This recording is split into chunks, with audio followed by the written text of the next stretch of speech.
It says, quote, "The right of the people to be secure in their persons, houses, papers, and effects against unreasonable searches and seizures shall not be violated, and no warrants shall issue but upon probable cause, supported by oath or affirmation, and particularly describing the place to be searched and the persons or things to be seized." End quote. Now, I said there's not a lot of wiggle room in that amendment, but there's a little bit of wiggle room. Particularly one word provides all the wiggle room that's ever been needed. The word is unreasonable, as in the right of the people to be secure in their persons, houses, papers, and effects against unreasonable searches and seizures. Unreasonable is an eye of the beholder thing, isn't it? What I consider to be reasonable, you might consider to be unreasonable. But even worse than that, it's something that changes based on conditions, right?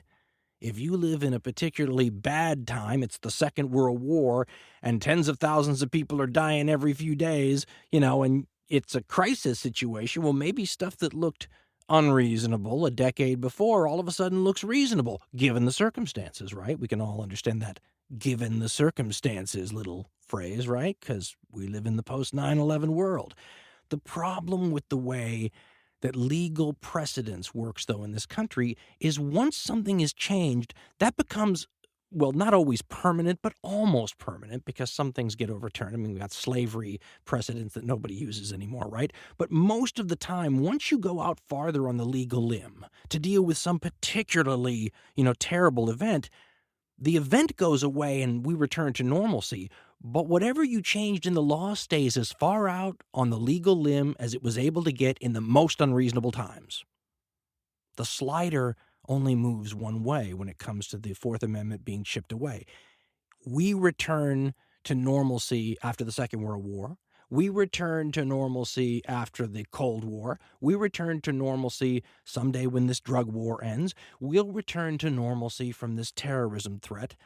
And the Fourth Amendment will stay as far out on the legal limb as it was able to go every time we needed another loophole put into it, because at the time, it was the reasonable thing to do and the reasonable way to interpret that amendment.